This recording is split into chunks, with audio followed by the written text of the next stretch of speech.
listening to the National Real Estate Auction Radio Show. We have a caller. You're on the air. Hey, Doug, it's Randy. Hey, Randy. This is a wonderful thing. I've just heard that we've had some technical problems with the phones, and so they've just been fixed, and I apologize for you having to wait to call in. No problem. Tell us who you are and where you're from. Oh, my name's Randy Thomas, and I'm calling you from Detroit, Michigan. And my firm is called Insight Commercial, and we originally launched in 2001, and we're fortunate enough to be able to sell it to one of the international firms in 2006.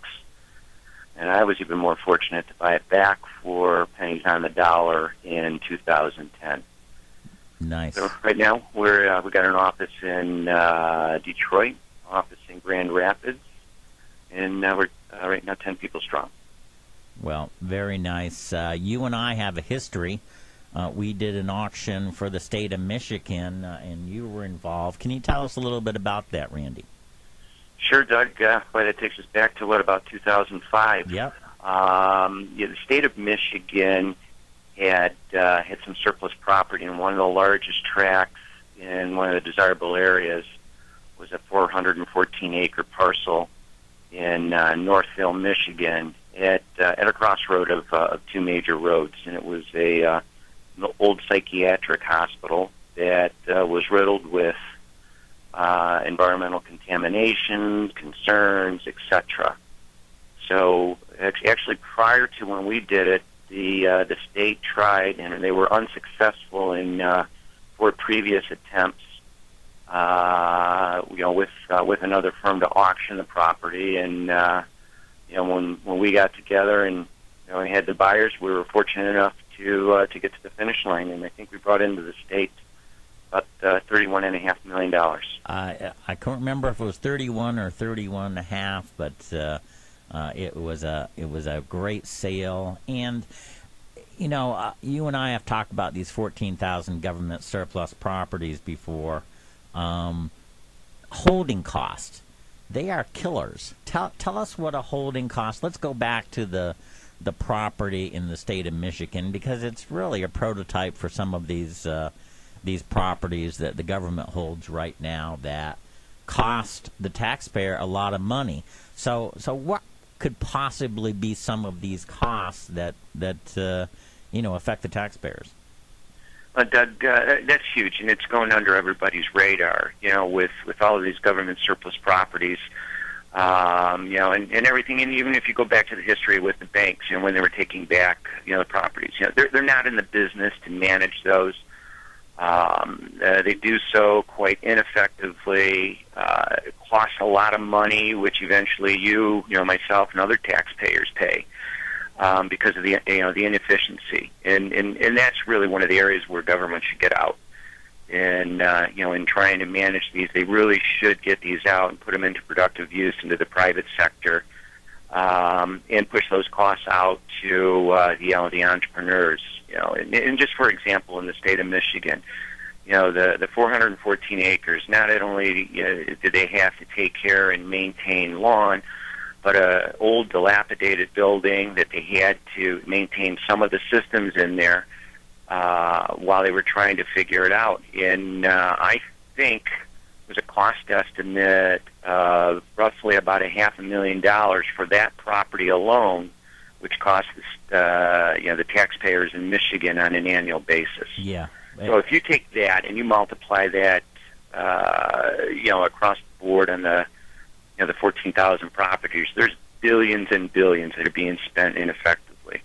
Well, I agree completely, and I'm hoping when these 14,000 government surplus properties are finally determined that they can be sold, that the House bill that's already passed, the Senate will come up with another version, and now that the election is over, I'm hoping that they're going to do this. But one of my hopes is that the government will reach out to the private sector, like you and I, like how we teamed up to sell a great property in the state of Michigan. They will really get us involved, because I don't think there's need for adding more government employees at this time, more government cost. What we want to do is use the resources of people like you and I who do this every day. And what are your thoughts? Well, I think we've all been witness to, regardless of your party affiliation, Mm-hmm. we've all been witness to, government waste because it's inefficient. And, when it comes to real estate, that really needs to get into the entrepreneur's hands. The government can always be a tenant, but they shouldn't be, the owners of that real estate and trying to manage that real estate. We've seen it here, and at the local governments, just piles of waste that go on because it's inefficient. They don't have the systems in place, and again, they don't do it every day like you and I. So I would hope that there is some sort of bridge that the government reaches out to the private sector and looks at. And the good thing about it, in auction, it's a date certain. You know when the property is going to be sold. You flush out the market way beforehand because everybody does their due diligence, and there's certainty to the transaction. Even in the case that we had, we ended up in a negotiated transaction, but you were able to flush out the market, who was real, who wasn't real, and we had a transaction by the end of the day. Everybody is on the same playing field. It's all apples to apples compared to apples versus oranges, and so that I agree. And of course, I thank you for that nice little help there. Auctions are the most fairest and transparent way, and as indicated by you, you can get paid as a real estate broker by representing buyers and or being part of the auction team. So tell us about the Detroit market, please, Randy. Yeah, Doug, I think 2 years ago when we had this conversation, I didn't have a whole lot of positives to report.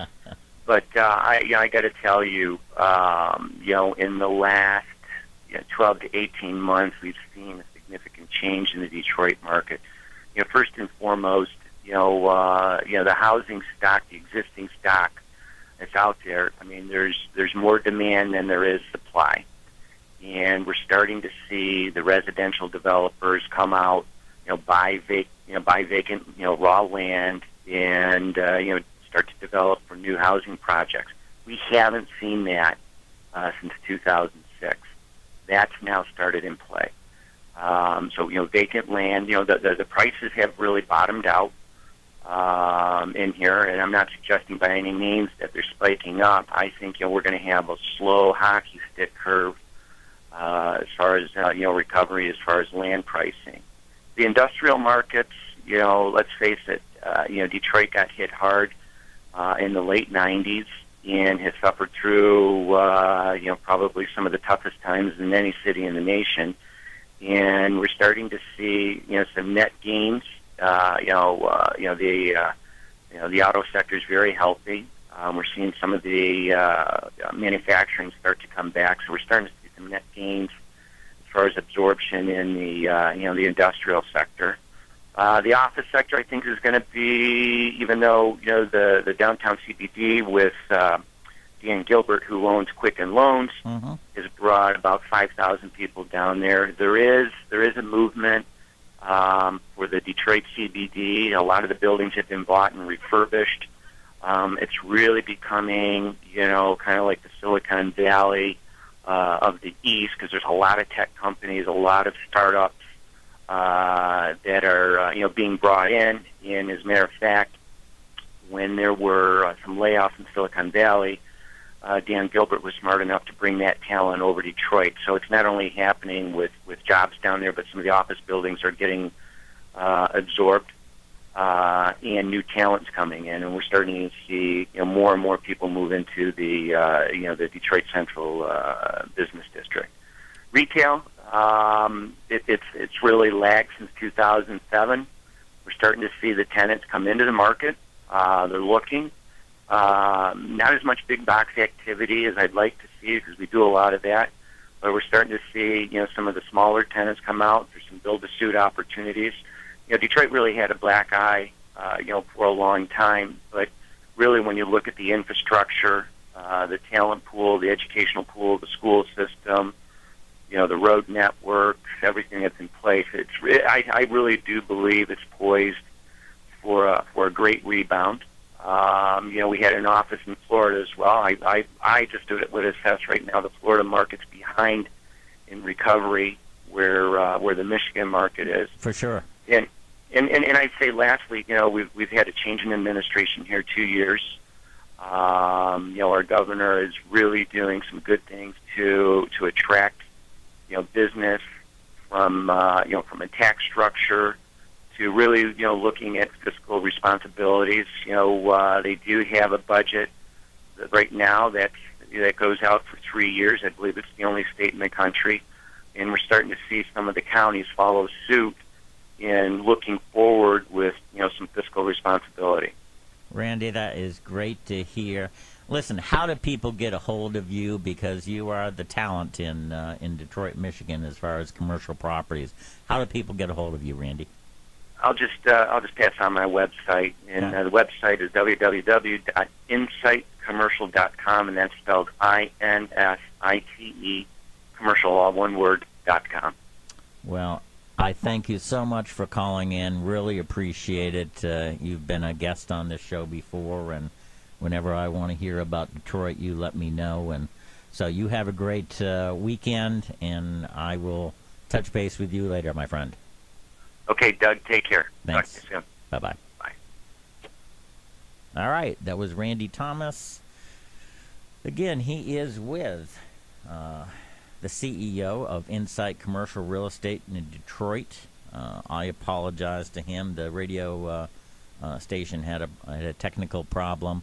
I'm hoping that we get our other guest from Washington, D.C. to call back, because he was on the line while I was talking to Randy.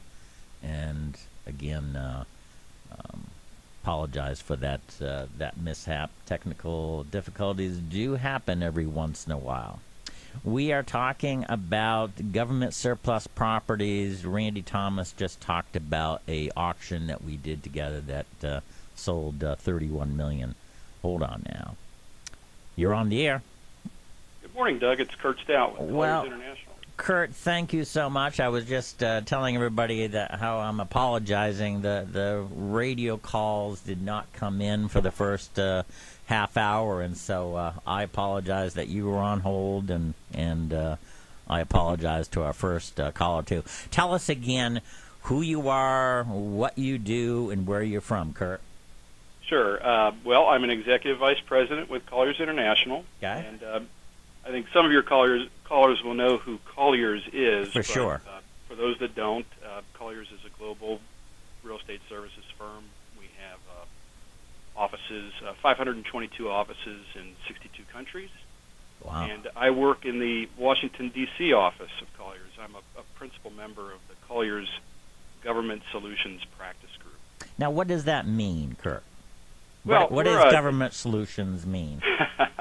Well, Government Solutions, what our practice group does within Colliers is we are solely focused on the government sector, and really it's primarily on the federal sector. We provide sort of the spectrum of services that service both government clients like FDIC and GSA and others, but mostly the private sector investors. So we have a leasing group where we represent property owners in leasing space to the government. We have an investment sales group which sells government leased properties, a finance group focused again on the same sector, property management, appraisal, tax appeal, all these services that property owners would look for as relates to government leased properties. Well, very good. How long have you been in the Washington, D.C. area, Kurt? Pretty much all my life. Okay. My family moved here. It's a political town, and my family moved here when I was very young during the Nixon administration. My mother took a job in the White House, and so we moved from Illinois and came to Washington, and we've been here ever since. Well, nice. You and I got together, at least introduction-wise, because Michael Fay, who's the the head of Colliers down in South Florida in the Miami area, he recommended that I touch base with you, and he and I did a $21 million government auction. It was a bankruptcy auction for a retail center. And he was basically, I was telling him what I'm trying to do, trying to kind of push the government a little bit with these 14,000 government surplus properties. Give us your take on this. I get up there 3 times a year. You're there every day working with the government agencies, and you've got a pulse of what's happening up there. There seems to be all these properties that have enormous holding cost, and it really seems like everybody sees the problem, they want to fix it, and it's just a slow process. But your take? Yeah, well, I would agree with that. Everything in government, especially these days, really stems from the budget. And when you look at, today, our national debt is somewhere in the $16 trillion range. It's growing at almost $4 billion a day. Oh, it is. And we're running a deficit budget. So, I think the issue is that the fundamental issue, and it's kind of brought us to where we are now, is just there's this tremendous disagreement among our political leaders on how to address the budget crisis. But, from a real estate perspective, I think the one concept that really has bipartisan support is this idea of reducing the costs of real estate. Yep. And it goes back, this goes back, prior to the Obama administration. It actually goes back, I'm sure there's been an interest in this over time, but it really goes back to 2004 when President Bush issued an executive order requiring agencies to do the simple thing, which was simply to catalog what real estate they owned. Yep. Prior to that, the federal government really didn't have a sense of what properties they owned. And then more recently, in 2010, the Obama administration directed the agencies to cut $3 billion in real estate costs by the end of this last fiscal year, which it appears that they've accomplished. And now what we're seeing is, OMB has issued a directive to agencies to freeze their inventory. Congress, especially the House, has been very active in pushing tighter space utilization standards. And, I think it's probably the part of that's of interest to you and your listeners is that means that, therefore, there's this reduction in space. There's this need to become more efficient with the use of space and to dispose of the underutilized and unneeded properties. Well, I'm looking at an article here. I read it a little bit earlier, but the gist of it says, quote, the White House Office of Management and Budget estimates that the savings from selling all these vacant buildings would be $15 billion within 3 years. Who knows what the exact numbers are, and the government is a big, big organization, and I get that, but I do know that the American taxpayer is paying for a lot of these holding costs, or they're paying for all the holding costs of properties that are abandoned. And I talk about the post office up there, that the post office annex is costing the American taxpayers $6 million a year. It hasn't been used for 10 years. I know there's plans to do something with that right now. I'm not sure of the timetable, but that's just one example. And then down in Miami, I went to a congressional hearing with Congressman Mike and Congressman Denham in an abandoned Miami courthouse. Yeah, and it's David Dyer courthouse. Yes. You're right on top of that. And that costs $1.2 million a year in holding cost, and that's been vacant for 5 years. So I don't think the general public has any clue that they're paying for these kind of things. And so my job is to try to push it. I'm hoping that once the House and the Senate get together, because it seems like it is bipartisan, they all want to do it. It's just a slow process, and everybody wants their own tweaking and their own plan. But I'm hoping that they're going to heavily involve the private sector for people like you and I that do this every day. because I'm just hoping that they, if you're going to sell 14,000 properties or whatever the number is, that's a big push, and I'd hate to see hundreds or thousands of new employees for the government when the private sector can do it just as well. What's your take on that? Well, yeah, I completely agree. And the issue, and by the way, just on the number of properties, 14,000 I think sounds like a lot Mm-hmm. to people. Yep. But when you look at the federal inventory, Mm-hmm. it totals 3.4 billion square feet of buildings and facilities of all types. These are not just office buildings and industrial properties and land parcels, but they're lighthouses and barracks, and Yep, traffic yep. control towers and labs and things. But the total number of buildings and facilities is roughly 900,000. That's what I thought. I've heard that number before, 900 to 1,000,000, and that's a lot.